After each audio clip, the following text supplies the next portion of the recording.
Hey everyone, welcome to This Explainer. We're constantly shifting back and forth between sharing a quick, private joke with a coworker and, well, absorbing global news broadcasts. But what actually separates these two experiences on a structural level? Today, we're going to break down the data. We're comparing interpersonal and mass communication and really digging into the exact parameters that define them. Let's get into it. To kick things off, let's ground this in a real-world question.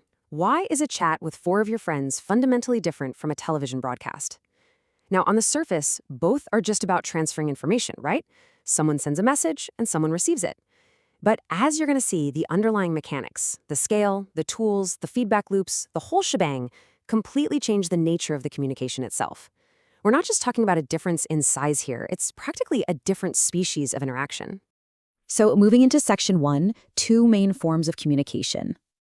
Let's start by defining our terms, moving from the absolute smallest unit of communication all the way up to the largest.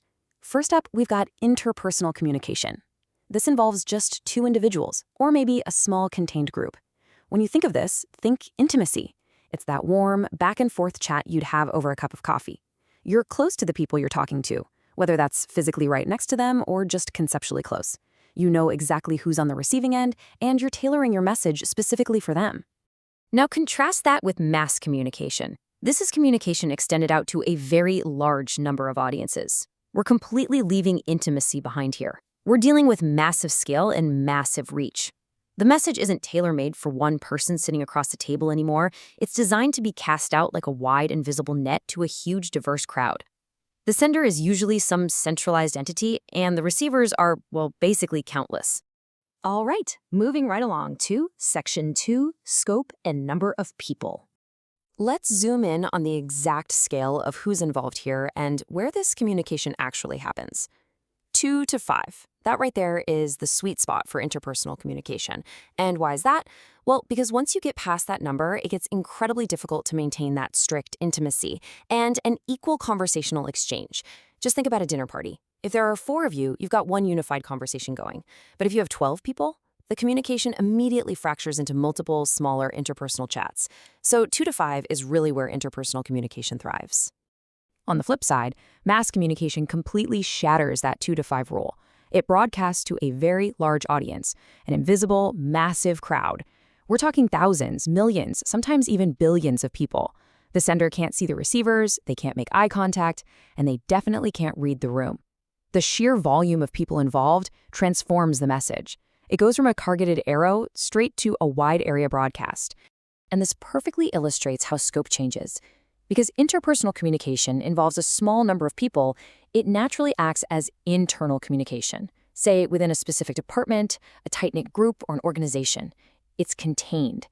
Mass communication, on the other hand, is strictly external. You aren't just keeping the message inside the house anymore. You're pushing it out into the broader world for absolutely anyone and everyone to consume. Okay, section 3, medium and formality. So how do we actually deliver these messages? Obviously, you can't reach a million people the exact same way you reach 3. The technology and the rules of engagement, they have to adapt.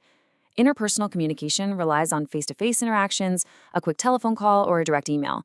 These are personal, point-to-point mediums. But those tools change completely for a massive audience. You can't face-to-face chat with 10 million people, right? For mass communication, you have to shift to media broadcasts and large-scale publications just to bridge that massive physical and numerical gap. Specifically, for mass communication, we rely on heavily structured, high-leverage platforms. We're talking about the media industry at large, newspapers, radio telecasts, and TV broadcasts. These tools require real infrastructure, planning, and significant resources. You don't just casually start a national TV broadcast the way you'd casually dial a buddy's phone number. The medium itself demands a much higher level of production. And because of these distinct tools and the massive scale of the audience, the tone shifts dramatically too.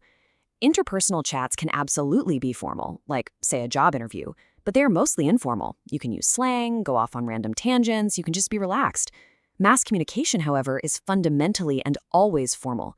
When you're broadcasting via television or a newspaper to millions of external strangers, the message must be structured, polished, and universally understandable. There is simply no room for inside jokes that only 3 people are going to get. Which brings us to section 4, the importance of feedback. This is probably the most fascinating structural difference in my book. What actually happens after the message lands? In interpersonal communication, feedback is immediate and direct. If I say something confusing to you face to face, you furrow your brow, you ask a question, and I can clarify it instantly. It's a continuous loop. But mass broadcasts, they give you absolutely zero immediate feedback. The communication is entirely a one-way street. The sender pushes the information out, and the loop just ends right there. Literally, no feedback. I always find this funny to think about because we've all been there, right? No matter how loudly you yell at the TV screen during the evening news, the anchor cannot hear you. You can throw your popcorn at the screen, you can argue with the radio host in your car all you want, but they're just going to keep reading their script. Because mass communication lacks that direct return channel, the sender is left completely isolated from the receiver's immediate emotional reaction.